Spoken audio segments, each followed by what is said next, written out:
and good morning everyone. This is Parveer and today this is the first session of class 8 geography chapter 1 resources. Now when we are starting with this chapter, first we will understand what do we mean by resources. This chapter tells us, or this chapter gives us a knowledge about the resources, types of resources, classification of resources, and why resources are very important in our life and how we can conserve those resources. Now, before starting with all these things, first we need to understand what do we mean by resources. That is meaning of resources. Now, what is the meaning of resources? Everything available in our environment which can be used to satisfy human needs can be termed as, or they are termed as resources. Now through this meaning, what it says that everything which is available in our environment or around us, if they are having a capacity to satisfy human needs, they can be termed as resources. So simply we can say that anything or everything which is around us, which is available in nature or which is available in our environment, when it can be used to satisfy our needs or when it has a capacity to satisfy our needs, we can term them as a resource. Like let's take an example. If I am thirsty, I wanted to drink something. If I drink water, water becomes resource. Same way, when I wanted to sit, for sitting I want chair. So that chair becomes a resource. I am hungry, I wanted to eat some kind of food. If I am eating any kind of food, that food becomes a resource. Same way, for living we need an air. And when we need air, or when we need oxygen which is there in air, that air and oxygen becomes the resources. Or we can say that we wanted to, for the living we need a shelter.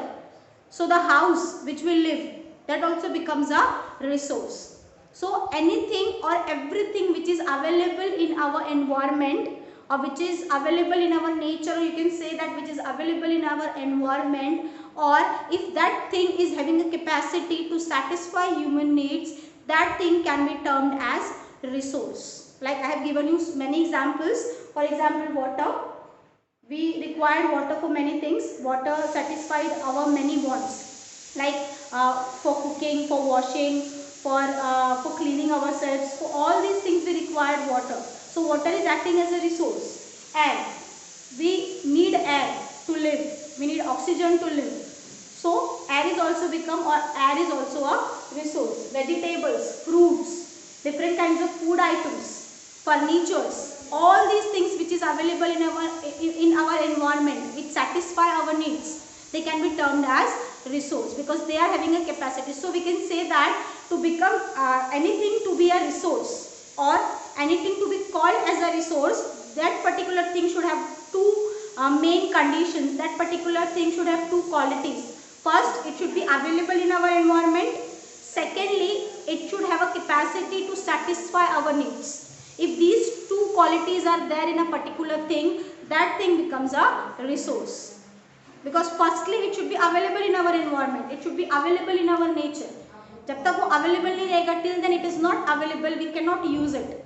So, first of all, it should be available in our environment. Secondly, it should be, or it has a capacity, it must have a capacity to satisfy human wants. Then only that particular thing can be become as a resource. So, once again I am repeating, what do we mean by resource? Everything available in our environment, everything which is there in our environment. But it should have one quality. That quality is, it can be used to satisfy human needs. That means it should have a capacity or it must have a capacity to satisfy human needs. Then it can be termed as resource. For example, as I have told you, water, food, vegetables, fruits, air, all these things, we are using them to satisfy our needs. So all these things which is there in our environment are called as resources. Now when we are talking about the resources, resources are related with three things. Three important, we can say three important things which relate with the resources. That is time, technology and value. These three things are very important when we are talking about the resources. First one is time. Why time is very important? Because evolution of resources over the period of time. See, whenever we are talking about the resources, resources cannot be found, all the resources which is there in our environment cannot be found in one time. It can be found over a period of time. Like let's take an example when we are talking about the Stone Age time. Simply or slowly when men gets progress, on that time they invent wheel. When there is an invention of wheel, they started making wheel carts and bullock carts. But after some times, so that is a invention of wheel. Same way when we are talking about the fire, invention of fire, and then we started using fire for cooking. So all these resources which is there in our nature, it should be found over a period of time. So resources are related with time, because as time passes we invent, or human beings invent many different kinds of resources from the nature, or we also made many kinds of resources for ourselves.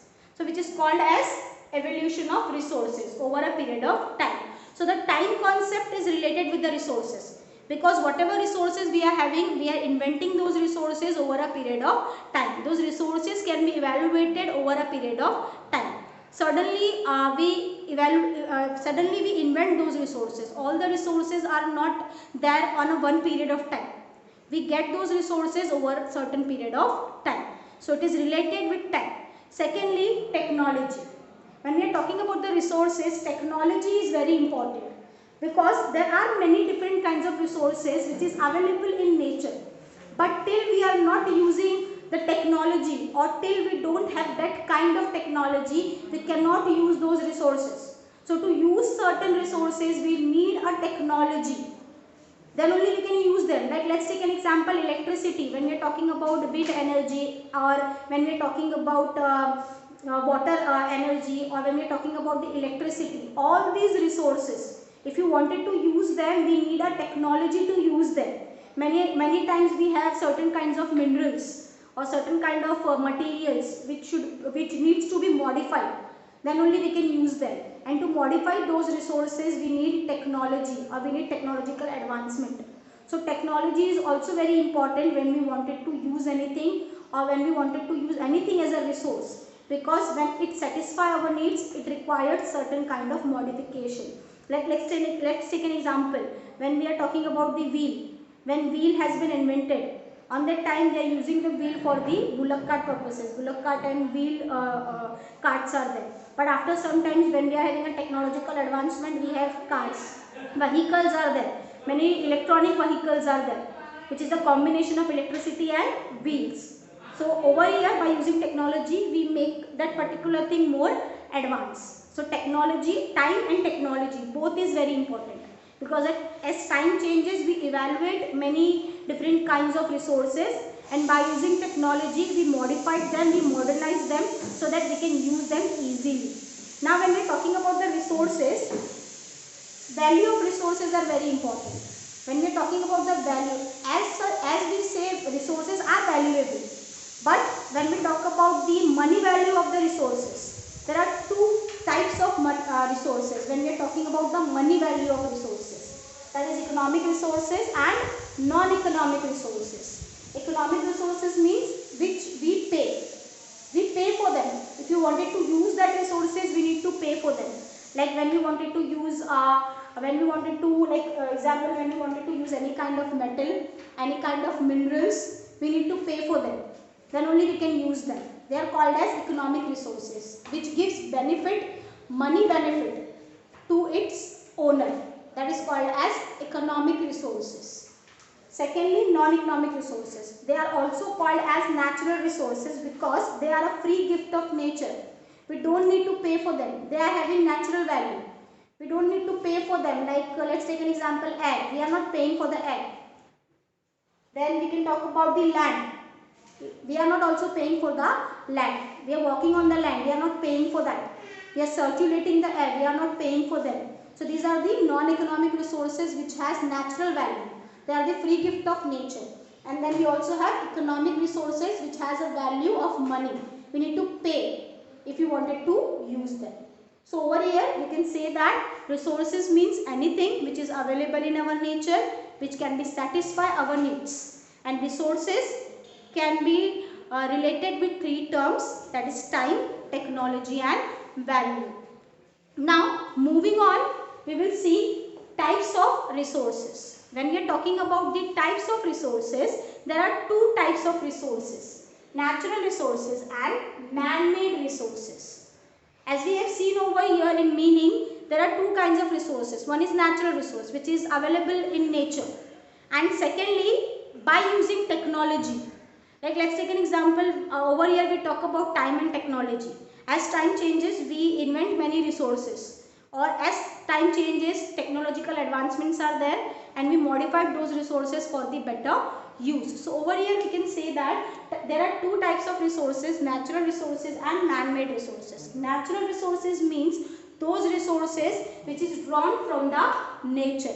It is available in nature. We need to evaluate them, we need to invent them, we need to draw them from the nature.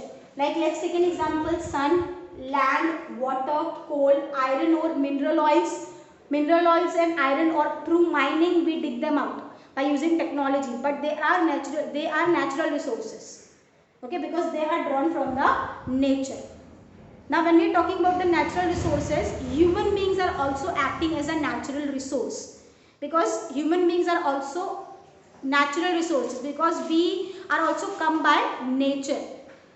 Health which humans are having, that is natural. Education, or we can say that level of intelligence which human beings are having, they are also acting as a resource, because by using our intelligence we modify the resources, we use technology to use the resources in a better way. So over here we can say that when we are talking about the natural resources, it is drawn from the nature, and all the natural resources which is available, they are called as natural resources. And human beings are also acting as a natural resource, because we are also a natural beings. We are also comes from the nature. It is also a natural process. Human beings babies are born. It is a natural process, not a man-made process. So that's why we say that human beings are also a natural resources, acting as a natural resources. Our intelligence, our education, our health, they are all as natural resources. Secondly, we have man-made resources, means resources which is made by men by using technology. They are called as man-made resources. For example, man, as a human being, we use technology. We make roads, we make railways, we make dams, buildings, parks, we invent electricity. All these things comes under man-made resources. So this is all about, in this session, this is all about the resources. Today in this particular session we learn about the meaning of resources and types of resources. Now in next session we will see classification of resources. I hope you understand. Thank you.